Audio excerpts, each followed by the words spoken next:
Mission Chandrayaan 3 की launching आज है दोपहर 2:35 पर। चंद्रयान 3 भरेगा उड़ान। तो इसरो से लॉन्चिंग की सभी तैयारियां पूरी हो चुकी हैं। श्रीहरिकोटा में सतीश धवन अंतरिक्ष केंद्र से लॉन्च होगा चंद्रयान 3। तो 45 से 50 दिन की यात्रा के बाद चंद्रयान 3 की होगी लैंडिंग।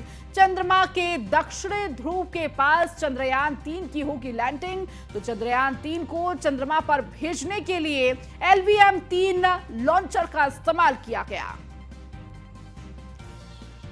तो चंद्रयान 3 की लॉन्चिंग आज है। चंद्रयान 3 क्या है आपको वो भी बता देते हैं। चंद्रयान मिशन के तहत इसरो चांद की स्टडी करना चाहता है। तो भारत ने पहली बार 2008 में चंद्रयान 1 की सफल लॉन्चिंग की थी। इसके बाद 2019 में चंद्रयान 2 की लॉन्चिंग में भारत को असफलता मिली। चंद्रयान 3 लॉन्च करके भारत इतिहास रचने वाला है। चंद्रयान 3 की लॉन्चिंग श्रीहरिकोटा के सतीश धवन स्पेस सेंटर से होगी। चंद्रयान 3 के 3 हिस्से प्रोपल्शन मॉड्यूल, लैंडर मॉड्यूल और रोवर तैयार किए गए हैं।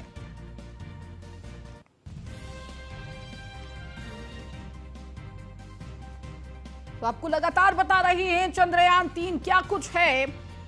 तो चंद्रयान मिशन के तहत इसरो चांद की स्टडी करना चाहता है और इससे पहले भी चंद्रयान 1 सफलतापूर्वक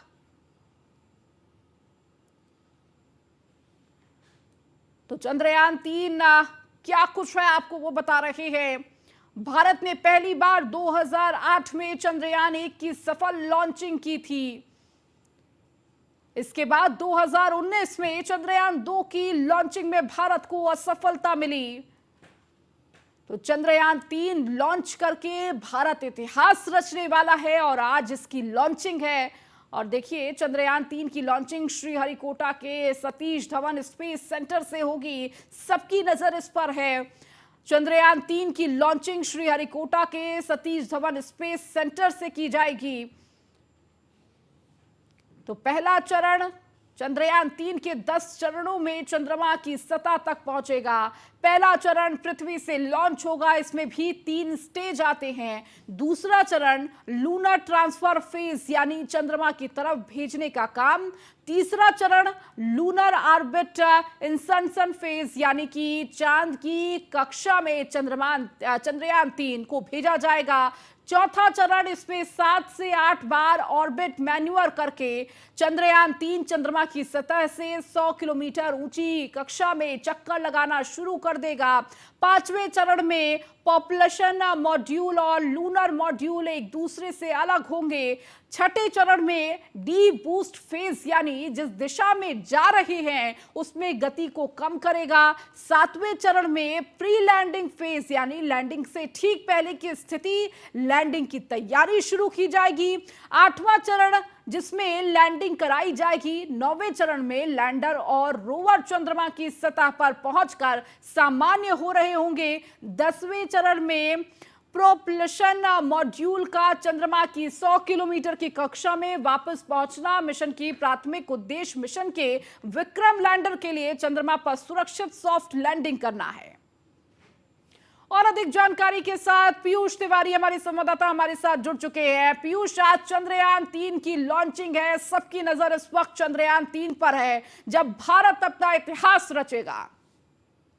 बिल्कुल, अगर हम बात करें तो आज भारत इसरो से कहीं न कहीं इतिहास रचने जा रहा है और तैयारी पूरी कर ली गई है। आपने देखा कि किस तरीके से चंद्रयान 1 की बात करें या चंद्रयान 2 की बात करें, चंद्रयान 1 2008 में सफलतापूर्वक कहीं न कहीं उसको लैंड करा दिया गया था। इसके साथ ही चंद्रयान 2 की बात करें तो 2019 में पूरी तरीके से तैयारी की गई थी और किस तरीके से उसकी लॉन्चिंग हुई, लेकिन भारत को थोड़ी बहुत उस दौरान असफलता जरूर मिली और इसी को लेकर कहीं न कहीं चंद्रयान 3 को लेकर पूरी तरीके से तैयारी कर ली गई है इसरो की अगर हम बात करें। और आपने देखा कि इसरो के तमाम जो अधिकारी हैं उन्होंने कल बाकायदा मंदिर जाकर अगर हम चंद्रयान 3 के छोटे मॉडल की बात करें उसको कहीं न कहीं उसके साथ पूजा की।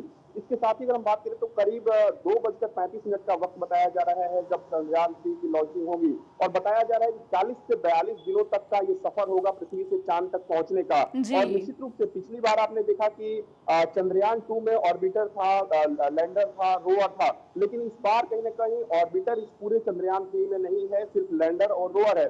और पिछली बार आपने देखा कि विक्रम और प्रज्ञान की बात करें, क्योंकि लैंडर को विक्रम और रोवर को प्रज्ञान कहा जा रहा है, तो इस जी। बार जब लैंडिंग कराई जाएगी तो कोशिश यही इसरो की होगी कि किस तरीके से सुरक्षित तरीके से इसको लैंड कराया जाए, क्योंकि कहा जाता है कि पृथ्वी के 14 दिन चांद के एक दिन के बराबर होता है। तो निश्चित रूप से उसको लेकर पूरी तरीके से कवायद कर ली गई है और सबसे बड़ी बात है कि इसरो की ओर से लाइव स्ट्रीमिंग की जाएगी। पूरा देश इस ऐतिहासिक पल का गवाह होगा, क्योंकि आपने देखा कि जब पिछली बार चंद्रयान-2 की लॉन्चिंग थी तो प्रधानमंत्री नरेंद्र मोदी कैसे इसरो सेंटर पहुंचते हैं और जी। कहीं न कहीं जब सफलता हाथ लगती है थोड़ी बहुत तो इसरो प्रमुख को बकायदा वो गले लगाते हैं, इसरो प्रमुख उस दौरान भावुक हो जाते हैं। और जी। इस बार की अगर हम बात करें पूरी तरीके से चंद्रयान मिशन 3 की लॉन्चिंग की कमान जो है लखनऊ की एक महिला संभाल रही है, जो कि वहां पे प्रमुख भूमिका निभाती हुई इसरो में नजर आ रही है। तो निश्चित रूप से पूरी तरीके से भारत तैयार है कि किस तरीके से चंद्रयान-3 के मिशन को सफलतापूर्वक किया जा सके। और सबसे बड़ी बात है कि चांद की अगर दक्षिणी ध्रुव की बात करें तो पूरी तरीके से ठंडा होता है और इसी ध्रुव पर कहीं ना कहीं विक्रम लैंडर के तहत प्रज्ञान रोवर को कहीं ना कहीं उतारने की कवायद जो है वो इसरो की ओर से की जाएगी। जी। और इसरो ये पता लगाने की कोशिश करेगा कि चांद पर खनिज और जल की क्या कुछ वहां पे स्थिति है, क्योंकि आपने देखा कि जब पिछली बार चंद्रयान-2 का मिशन फेल हुआ तो अमेरिका की एजेंसी नासा ने करीब 3-4 महीने बाद जो मलबा है विक्रम लैंडर का उसको निकाला और जी। कहीं ना कहीं उसकी तस्वीरें भी जारी की गई। ऐसे में चंद्रयान-3 को लेकर पूरी तरीके से तैयारी कर ली गई है। बताया जा रहा है कि जो लैंडर है, जो रोवर है, उसके चंद्रयान-2 के मुकाबले चंद्रयान-3 का जो लैंडर रोवर है वो करीब 250 किलो ज्यादा उसका वजन है। हालांकि ऑर्बिटर इस बार नहीं है। और सबसे बड़ी बात है कि जो रोवर होता है वो बाकायदा एक रोबोट की तरह होता है और जी। उसको किसी भी तरीके से आप धरती से कंट्रोल नहीं कर सकते। वो ऑटोमेटिक कंट्रोल होता है, वहां से वो तस्वीरें भेजता है। और निश्चित रूप से पूरी तरीके से इसरो ने तैयारी की है, तमाम अधिकारी अभी भी जुटे हुए हैं। आज पूरे देश की जो नजर है वो कहीं ना कहीं चंद्रयान-3 के मिशन पर बनी हुई है। बिल्कुल पीयूष, और देखिए आज कहीं ना कहीं सभी जो टीम है वो उत्साहित नजर आ रही है, क्योंकि ये सफल लॉन्चिंग होती है तो एक बड़ा इतिहास रचा जाएगा। और इसके साथ ही साथ जिस तरह से चंद्रयान-2 में हमने तस्वीरें देखी, असफलता हाथ जरूर लगी, लेकिन प्रधानमंत्री खुद मोटिवेट करते हुए नजर आए, उत्साहित करते हुए नजर आए कि कोई बात नहीं, आगे और भी कई सारे चरण है इस दौरान। और कहीं ना कहीं वही पड़ाव हम देख रहे हैं चंद्रयान-3 में। कहीं ना कहीं उन गलतियों से, उन असफलताओं से सीखते हुए एक नई तकनीकी, एक नए तरीके से ये लॉन्चिंग देखने को मिल रही है। देखिए अगर हम बात करें तो काफी आसान नहीं होता है किसी भी मिशन को लॉन्च कराना। आपने देखा कि तमाम जो शक्तिशाली देश हैं जिनके पास आधुनिक टेक्नोलॉजी भारत से पहले ही उनके पास मौजूद है, तो उनको भी कहीं ना कहीं कई बार जो संपर्क है वो कहीं ना कहीं टूट गया। उसके बाद 90 सेकेंड का वो वक्त जब प्रधानमंत्री नरेंद्र मोदी खुद उस पर नजर बनाए हुए थे, 90 सेकेंड के अंदर कहीं ना कहीं भारत को एक निराशा हाथ जरूर लगी। लेकिन सबसे बड़ी बात है कि प्रधानमंत्री नरेंद्र मोदी इसके बाद आप देखिए इसरो सेंटर पहुंचते हैं और इसरो के प्रमुख जो है उनको कहीं ना कहीं गले लगाते हैं और प्रधानमंत्री ये कहते हुए नजर आते हैं कि कोई बात नहीं, हर बार एक सफल प्रयास हम करेंगे और आगे एक बार फिर से प्रयास करेंगे। और करीब आप देखिए 3 से 4 साल का वक्त बीत गया। 2019 में चंद्रयान-2 की लॉन्चिंग की गई थी। 4 साल के वक्त में पूरी तरीके से चंद्रयान-3 के मिशन पर तमाम इसरो के अधिकारी लगे रहे। और सबसे बड़ी बात है कि अगर ये चंद्रयान-3 मिशन सफल हो जाता है, क्योंकि पूरे भारत को इसरो से उम्मीदें हैं, पूरे भारत को इसरो के वैज्ञानिकों पर कहीं ना कहीं भरोसा है। अगर सफल हो जाता है ये मिशन तो निश्चित रूप से 3 से 4 ऐसे देश हैं जो चंद्रमा पर उनके जो रॉकेट्स हैं, जो लैंडर है वो मौजूद है, लेकिन अब भारत भी उसमें शामिल हो जाएगा। तो भारत के लिए एक बहुत बड़ी उपलब्धि होगी और निश्चित रूप से भारत आज ऐतिहासिक क्षण का गवाह होगा जब इस पूरे मिशन को लॉन्च किया जाएगा। हालांकि बताया जा रहा है कि 40 से 45 दिन लगते हैं और समय की जो सीमा है वो बढ़ भी सकती है, लेकिन 40 से 45 दिन जो है वो प्रमुख बताया जा रहा है। उसके बाद देखने वाली बात होगी कि इसरो को इस पूरे मामले में कितनी सफलता मिलती है। बिल्कुल पीयूष, और देखिए हर भारतीय की नजर इस वक्त चंद्रयान 3 की लॉन्चिंग पर रहेगी और कहीं ना कहीं श्रीहरिकोटा पर सबकी नजर है और उम्मीद हर भारतीय यही कर रहा है कि सफल लॉन्चिंग हो और सफल लैंडिंग भी हो, जिसके साथ ही भारत एक नया इतिहास रच सके। बहुत शुक्रिया पीयूष इन तमाम जानकारियों को देने के लिए। तो देखिए चंद्रयान 3 की तमाम जो लॉन्चिंग की तैयारी लगभग पूरी कर ली गई है। दोपहर 2:35 पर ये लॉन्चिंग होगी, तो इसरो ने लॉन्चिंग की तैयारियां पूरी की हैं और इसके साथ ही श्रीहरिकोटा से ये लॉन्चिंग होगी। आपको बताते चलें कि चंद्रयान 3 की सफलता के लिए आज से पहले तस्वीरें देखी जहां पर मंदिर में पहुंचते हुए टीम नजर आई और किस तरह से आज इंतजार है सबको। चलिए खबरों में आगे बढ़ेंगे। बीजेपी अध्यक्ष जेपी नड्डा का दौरा हिमाचल प्रदेश का, तो दौरा करेंगे बीजेपी अध्यक्ष जेपी नड्डा। आज हिमाचल जाएंगे, बाढ़ प्रभावित क्षेत्रों का दौरा करेंगे जेपी नड्डा। मंडी, कुल्लू, मनाली बाढ़ से है ज्यादा प्रभावित और इन इलाकों का दौरा करते हुए जेपी नड्डा नजर आने वाले हैं। तो हिमाचल दौरे पर रहेंगे बीजेपी अध्यक्ष जेपी नड्डा।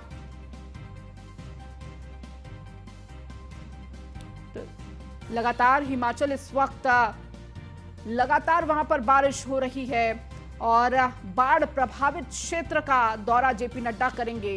कई इलाके इस वक्त बाढ़ की चपेट में हैं।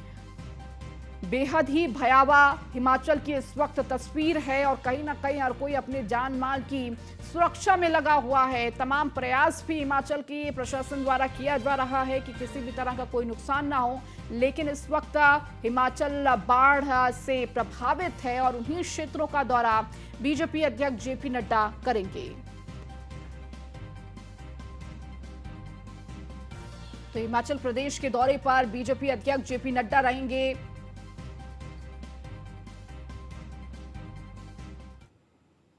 खबरों में आगे बढ़ेंगे। सीएम योगी आदित्यनाथ ने प्रदेशवासियों ने नाम पत्र लिखा है, जिसमें उन्होंने लिखा है कि प्रदेश के मेरे भाइयों बहनों, राज्य में वर्षकाल शुरू हो चुका है। वहीं ये मौसम पौधारोपण के लिए आदर्श है। पिछले सालों की भांति इस साल भी पौधारोपण में आप सभी के भरपूर उत्साह और उमंग के साथ सहभागिता से पौधारोपण का नया रिकॉर्ड बनाने जा रहा है।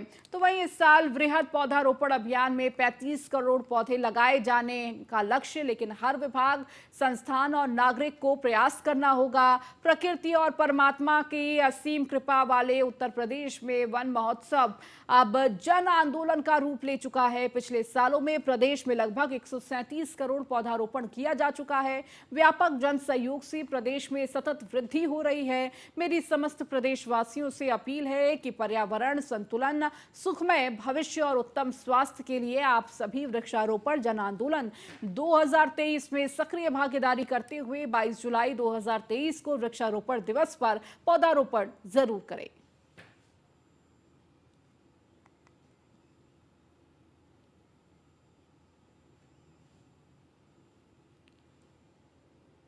तो सीएम योगी आदित्यनाथ ने प्रदेशवासियों के नाम ये पत्र लिखा। वृक्षारोपण दिवस पर पौधारोपण को लेकर ये पत्र लिखा है। उन्होंने बताया कि वर्षा काल आ चुका है और ये काल पौधारोपण के लिए आदर्श दिन है और इस मौके पर सभी प्रदेशवासियों को ज्यादा से ज्यादा वृक्ष लगाने की जरूरत है और किस तरह से पौधारोपण करना उत्तर प्रदेश का लक्ष्य जो है उसको पूरा करने की बात कही है। उच्च शिक्षण संस्थाओं में फीस वापसी में नहीं चलेगी संस्थाओं की मनमर्जी। 30 सितंबर तक दाखिला निरस्त कराने वाले छात्रों को वापस करनी होगी पूरी फीस। यूजीसी की फीस वापसी गाइडलाइन सभी को करनी होगी पालन। तो 31 अक्टूबर तक दाखिला निरस्त कराने पर 1000 काट कर बाकी देना होगा वापस। फीस वापस की गाइडलाइन ना मानने वाले कॉलेज की मान्यता भी खतरे में होगी। तो उच्च शिक्षण संस्थाओं की मनमानी पर अब ब्रेक लगाते हुए तो फीस वापसी की गाइडलाइन ना मानने पर कॉलेज की मान्यता भी खतरे में होगी। तो फीस वापसी में नहीं चलेगी संस्थाओं की मनमर्जी। 30 सितंबर तक दाखिला निरस्त कराने वाले छात्रों को वापस करनी होगी पूरी फीस। तो यूजीसी की फीस वापसी गाइडलाइन सभी को पालन करना होगा। 31 अक्टूबर तक दाखिला निरस्त कराने पर 1000 काट कर बाकी देना होगा। तो फीस वापसी की गाइडलाइन ना मानने पर कॉलेज की मान्यता भी खतरे पर हो सकती है।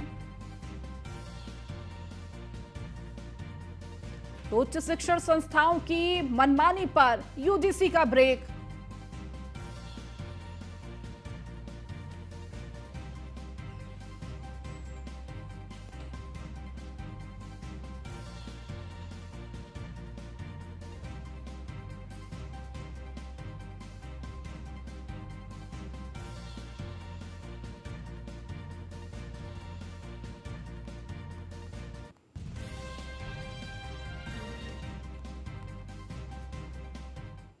लखनऊ में एक युवक ने अपने ही घर के सिलेंडर में आग लगा दी। सिलेंडर में ब्लास्ट होने पर पूरे घर में आग लग गई और उसकी चपेट में आने से उसकी बहन की मौत हो गई है। सूचना पर पहुंची फायर ब्रिगेड की टीम ने परिवार के बाकी लोगों को रेस्क्यू किया। बताया जा रहा है कि युवक ने पहले अपनी मां पर चाकू से हमला कर दिया। जब लोगों ने इसका विरोध किया तो उसने सिलेंडर में आग लगा दी। इसके चलते सिलेंडर में ब्लास्ट हो गया। मामला कैंट थाना इलाके के मटरू मोहल्ले का है। फिलहाल पुलिस मामले की जांच में जुट गई है।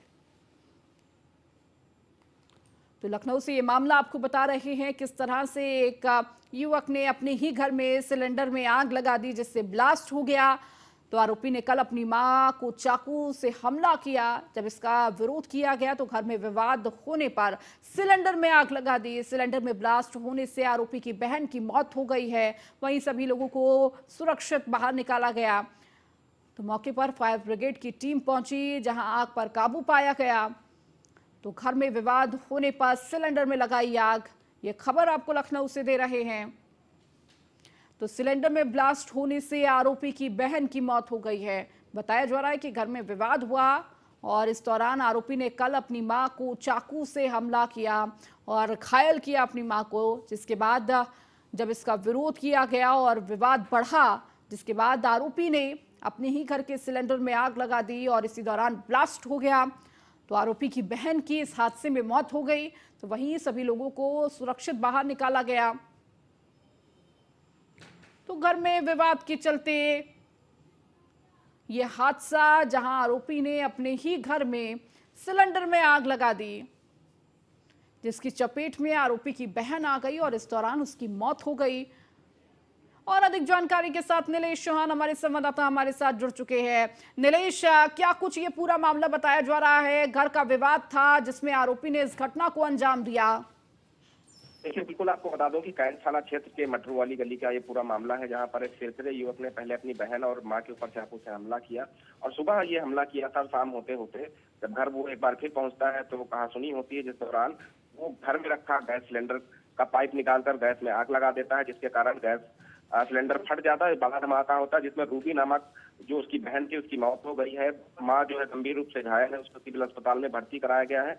इसी दौरान उसका भी एक हाथ झुलस जाता है। झुलसने के बाद किया, लेकिन युवक छत से कूद गया, जिसके कारण उसके पैर टूटे हैं और वो सिविल अस्पताल में भर्ती कराया गया है। अब देखना होगा इस पूरे मामले में क्या कार्रवाई पुलिस की तरफ से होती है, क्योंकि ये बड़ा मामला है। जिस तरीके से उसने अपनी बहन को मौत के घाट उतारा, मां के ऊपर चाकू से हमला किया और खुद जो है छत से कूद गया है। अब देखना होगा इस सिरफिरे युवक के ऊपर कैंट पुलिस की तरफ से क्या कुछ कार्रवाई होती है। ठीक है, हंगामा देर रात तक चलता रहा। ठीक है नीलेश, बहुत शुक्रिया इस जानकारी को देने के लिए। वहीं अगली खबर सुल्तानपुर से है, जहां टोल प्लाजा पर खुलेआम गुंडाई का एक सीसीटीवी फुटेज सामने आया है। मामला टांडा बांदा नेशनल हाईवे पर स्थित पीढ़ी टोल प्लाजा का है, जहां बीती रात कार सवार कुछ अराजक तत्वों ने टोल कर्मियों से मारपीट की है। सूचना पर मौके पर पहुंची पुलिस मामला शांत कराया। बताया जा रहा है कि अराजक तत्वों द्वारा टोल टैक्स दिए बिना ही कार निकालने लग गए, जिस पर टोल प्लाजा कर्मियों ने उन्हें रोका। इस पर नोकझोंक शुरू हुई और कुछ ही देर में अराजक तत्वों ने टोल कर्मियों को पीटने लग गए। इस बीच टोल कर्मी भागकर जान बचाते नजर आए। वहीं कोतवाल प्रेमचंद सिंह ने बताया कि कोई शिकायत नहीं हुई, तहरीर मिलने पर कार्रवाई की जाएगी। तो सुल्तानपुर से ये मामला आपको बता रहे हैं, जहां पर टोल प्लाजा पर किस तरह से अराजक तत्वों की गुंडाई देखने को मिली है। तो टोल टैक्स मांगने पर टोल कर्मी के साथ मारपीट की गई है। तो टोल कर्मियों को अराजक तत्वों ने पीटा। इस दौरान टोल कर्मी ने भागकर अपनी जान बचाई। तो मारपीट का पूरा वीडियो सीसीटीवी कैमरे में कैद हो गया है। किस तरह से अराजक तत्वों का बोलबाला नजर आया। तो टोल टैक्स मांगने पर टोल कर्मी से मारपीट की गई।